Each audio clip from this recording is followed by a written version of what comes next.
आज एक ऐसा नाश्ता बनाने जा रही हूँ जिसे ना सिर्फ आप महीना बल्कि आप साल के लिए सेव करके रख सकते हैं, ख़राब नहीं होगा और इसके लिए ना बेलने की ज़रूरत है, ना ही आप इसको घंटों पकाएंगे। वो झटपट से बन जाने वाला ये इंस्टेंट सा नाश्ता किस तरह बनेगा? बिस्मिल्लाहिर्रहमानिर्रहीम, अस्सलाम वालेकुम। रेसिपी किचन में खुश आमदीद। सबसे पहले आपको चाहिए 2 कप आपने ले लेना है गंदम का आटा। नॉर्मल जो घर में रोटी जिसे बनाते हैं बस वो वाला आटा ले लीजिएगा। उसके साथ ही आपने 2 टेबल स्पून इसके अंदर सूजी के डालने हैं, जस्ट इसलिए कि इसके अंदर जो है कड़क पैदा हो, थोड़ी सी कड़क और क्रिस्पीनेस के लिए आपने इसके अंदर सिर्फ 2 टेबल स्पून सूजी डालनी है। सूजी को भी ग्राइंड करके डाल लीजिएगा। साथ में पिसी हुई चीनी का इस्तेमाल कर रही हूँ। अच्छा, पिसी हुई चीनी जो है इसके अंदर ज़्यादा नहीं जाएगी, 3 टेबल स्पून जाएगी। ज़्यादा और अगर खाते हैं आप तो इसके अंदर क्वांटिटी बढ़ा सकते हैं, लेकिन मेरे लिहाज से बिल्कुल इनफ है, क्योंकि आप जब इसे चाय के साथ खाएंगे ना तो बस 3 टेबल स्पून ही इनफ रहेंगे। उसके साथ ही आपने इसके अंदर ऐड करने हैं थोड़े से अखरोट, वो भी मैंने क्रश कर लिए थे, और चार मगज़ और जो अखरोट है ना, इनको थोड़ा-सा ग्राइंडर में डाल के ग्राइंड कर लीजिएगा, और चाहें तो इसे तवे पर थोड़ा-सा रोस्ट भी कर सकते हैं। तो तकरीबन 2 टेबलस्पून मैंने ये ऐड किए हैं। साथ में आपने इसके अंदर ऐड करनी है थोड़ी-सी हरी जो इलायची है ना, उसका पाउडर आप इसके अंदर ऐड कर दीजिएगा, 1 teaspoon to half teaspoon. उसके बाद आपने इसके अंदर दूध शामिल करना है। अच्छा, दूध जो है ना मैं थोड़ा-थोड़ा करके ऐड कर रही हूँ। इसकी एग्जैक्ट क्वांटिटी जो है ना, दूध कितना शामिल किया मैं आपको लास्ट में बताऊँगी, जब मैं इसको अच्छी तरह जो है वो इसके अंदर मिक्स कर लूँगी।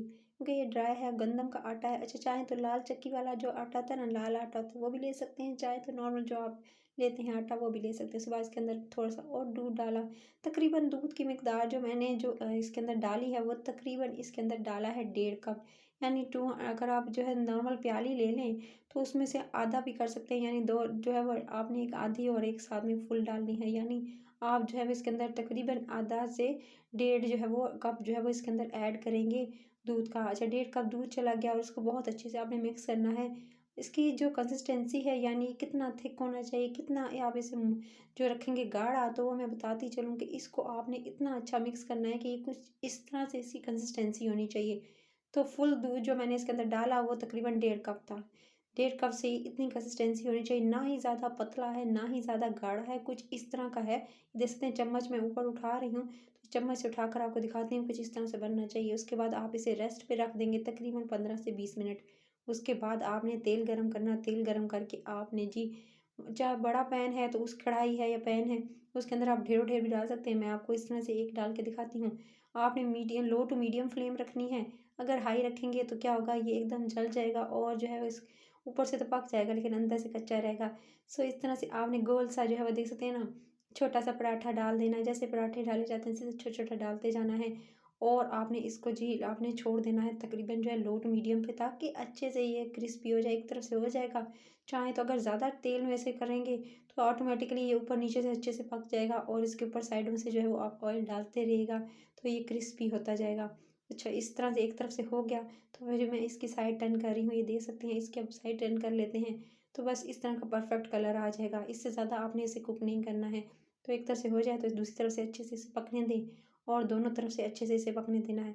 अच्छा, पहली दफ़ा में आपने तकरीबन 3 मिनट लगे थे मुझे इसे पकाने में, और दूसरी तरफ जो तकरीबन जो है वो 2 से ढाई मिनट लगे, और दोनों तरफ से अच्छे से ही पक गया।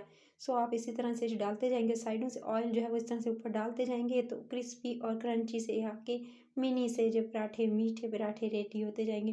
नाश्ते में बहुत अच्छे लगते हैं शाम की चाय के साथ। आगे सहरी में आप बना सकते हैं, रमज़ान आने वाले हैं, आप इन्हें रमज़ान में ज़रूर सहरी में बनाइएगा। आप इसे सहरी में बनाकर अभी से जो है वो सर्दियों के एंड में जो है वो इसे बना के रख लीजिएगा। बस फिर आप रमज़ान में इसको जी ज़रूर बनाकर एंजॉय कीजिएगा। रमज़ान में वैसे भी टाइम नहीं होता, तो पहले से बना के रख लीजिएगा। तो बस ये महीना आराम से चल जाते हैं, क्योंकि इसके अंदर मैंने बेकिंग पाउडर या बेकिंग सोडा ऐड नहीं किया है। अगर आप इसके अंदर बेकिंग सोडा या बेकिंग पाउडर ऐड करेंगे ना, तो फिर ये सिर्फ और सिर्फ 1 हफ्ता चल सकते हैं, इससे ज़्यादा देर तक नहीं चलेंगे। इसको फिर आप सेव करने का तरीका भी मैं आपके साथ शेयर कर दूंगी कि किस तरह से इसे सेव कर सकते हैं। इसी तरह से बनाते जाएंगे, गरम गरम तेल में डालते जाएंगे और निकालते जाएंगे। इसको आप जो है वो किसी एयर टाइट जार में सेव कर लीजिएगा, और महीनों चला सकते हैं, साल भर सेव कर सकते हैं। लेकिन ये है कि अगर आप मीठा सोडा डालेंगे तो फिर आप जो है इसकी शेल्फ लाइफ जो है वो कम हो जाएगी। रेसिपी पसंद आई है तो रेसिपी करी चैनल को सब्सक्राइब, वीडियो को लाइक और शेयर कीजिएगा। लाल बटन दबा के अभी सब्सक्राइब कर लें, और इस नाश्ते को अभी सेव कर लें। सहरी में रमज़ानों के लिए अभी सेव कर लें, और इसको पूरा साल आप खा सकते हैं। सर्दियों में बहुत ज़्यादा पसंद किए जाते हैं इस तरह के गरम गरम जो है वो आप नाश्ते में बनाकर खुद भी खाइएगा और अपने घर वालों को भी खिलाइएगा, और अपना ख्याल रखिएगा। टिल देन नेक्स्ट वीडियो, अपना ख्याल रखना है। Take care.